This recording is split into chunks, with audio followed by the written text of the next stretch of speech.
অসমখন এখন ধৰুৱা ৰাজ্য হৈ আছে আৰু অসমৰ বৰ্তমান চৰকাৰে আৰু ইয়াৰ পূৰ্বৰ চৰকাৰেও কেৱল ধাৰ ঋণ কৰিহে এই ৰাজ্যখন চলাই আছে আৰু তেওঁলোকে উন্নয়নৰ ফটাৰ ঢোল বজাই আছে।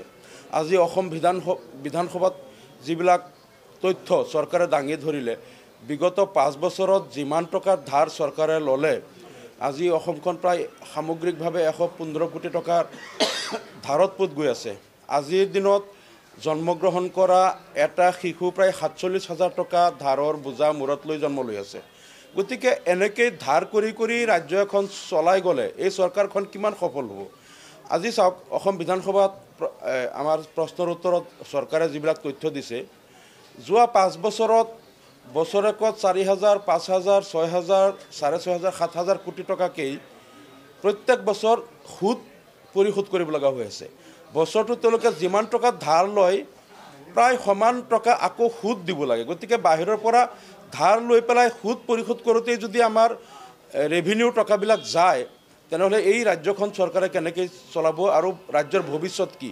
এই কথাবিলাক চৰকাৰে ক'ব বিচাৰে ঋণ লোৱাটো ভাল চৰকাৰৰ লক্ষণ, ধাৰ লোৱাটো চৰকাৰৰ সফলতাৰ লক্ষণ, এনেকৈ ক'ব বিচাৰে। আচলতে এনেকুৱা কৰি কৰি ৰাজ্যখনক ধৰুৱা বনাই আছে আৰু আমাৰ ভৱিষ্যত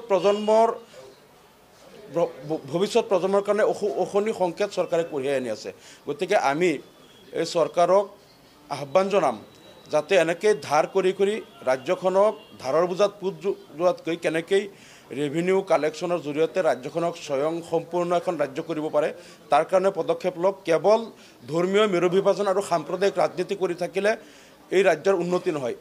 এই কাণ্ডটো হ'ল একমাত্ৰ তেওঁলোকে সাম্প্ৰদায়িক মেৰুবিভাজনৰ ৰাজনীতি কৰি আচলতে অসমৰ উন্নয়নৰ চিন্তাই চৰকাৰে নকৰে আৰু ধাৰ কৰি কৰি ৰাজ্য চলাই আছে। এইটো এটা ভয়াৱহ এটা ভৱিষ্যতৰ ইংগিত বহন কৰে। আমি চৰকাৰক সকীয়াই দিছোঁ যাতে ৰাজ্যৰ লাগিলে অল পাৰ্টি মিটিং মাতি তেওঁলোকে কেনেকৈ বিত্তীয় সংস্কাৰ কৰিব সেইমতে সিদ্ধান্ত লওক যাতে ৰাজ্যখন বিপদৰ পৰা মুক্ত হয়।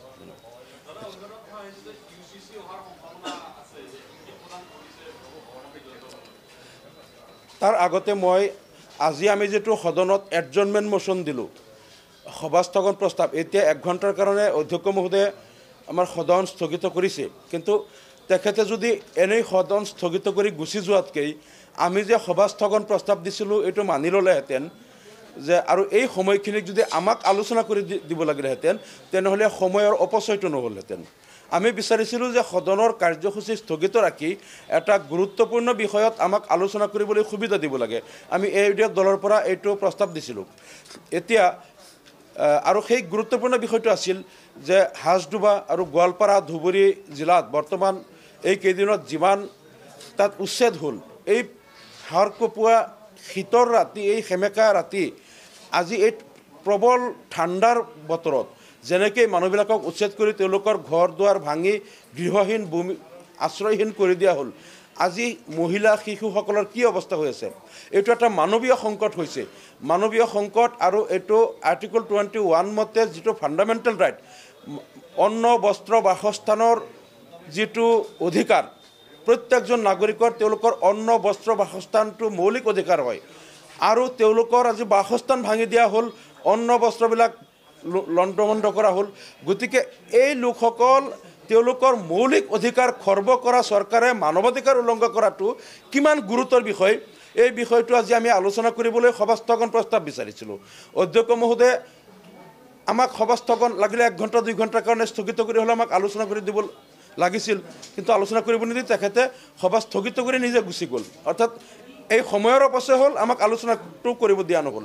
ইয়াৰ আগতেও আমি দেখিছিলোঁ গৰুখুটিৰ বা বুঢ়াচাপৰি, ওৰাং, কোচমাৰা যিমান ঠাইত আগতে উচ্ছেদ হৈছিল, সেই মানুহবিলাকক কিন্তু ক'তো ভূমি দিয়া হোৱা নাই, মানুহখিনিক বাসস্থান বা অন্ন বস্ত্ৰ বাসস্থানৰ সুবিধা দিয়া নাই। এই চৰকাৰে নাগৰিকসকলক ঘৰ দুৱাৰ ভাঙি উচ্ছেদ কৰি বিপদত পেলাব পাৰে, বিপদগ্ৰস্ত নাগৰিকক উদ্ধাৰ কৰাৰ কোনো পৰিকল্পনা চৰকাৰৰ লগত নাই।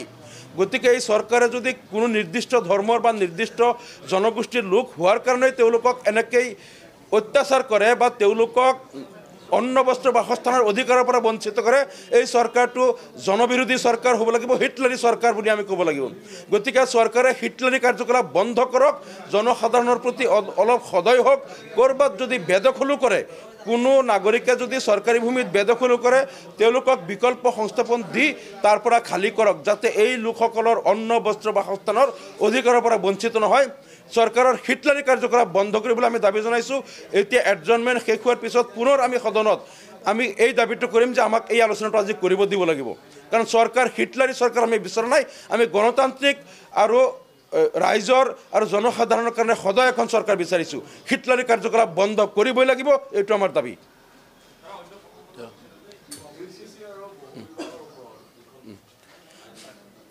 না এতিয়া চাওক বহু বিবাহৰ কথাটো বেলেগ আৰু ইউচিচিটো বেলেগ ইউচিচিটো যেটো সাৰ্বজনীন যদি আইন কৰা হয় ভাৰতবৰ্ষখন 140 কোটি মানুহৰ এখন বিশাল দেশ আৰু এই দেশত বিভিন্ন ধৰ্ম বিভিন্ন ভাষা গোষ্ঠী বিভিন্ন জনগোষ্ঠী বিভিন্ন বৰ্ণ বিভিন্ন ধৰণৰ লোকৰ বসবাস আৰু ভাৰতবৰ্ষ এখন বহুৰঙী ফুলৰ বাগিচা গতিকে এই ভাৰতৰ নিচিনা এখন ৰাজ্যত ইউচিচি বা সাৰ্বজনীন দেৱানী আইন কোনো পধ্যেই গ্ৰহণযোগ্য নহয় কাৰণ ইয়াত আপুনি চাওক বেলেগ বেলেগ ধৰ্মৰ লোকৰ তেওঁলোকৰ ধৰ্মীয় পৰম্পৰা অনুসৰি তেওঁলোকৰ ৰীতি নীতি সামাজিক কাম কাজ পাৰিবাৰিক ৰীতি নীতি যেনেকৈ বিবাহ বিচ্ছেদ উত্তৰাধিকাৰ মৃতকৰ সৎকাৰ বা অন্যান্য সামাজিক অনুষ্ঠান প্ৰতিষ্ঠানবিলাক নিজৰ নিজৰ ধৰ্মীয় বিশ্বাস অনুসৰি সকলোৱে ইয়াত পালন কৰে গতিকে এইখন দেশত যদি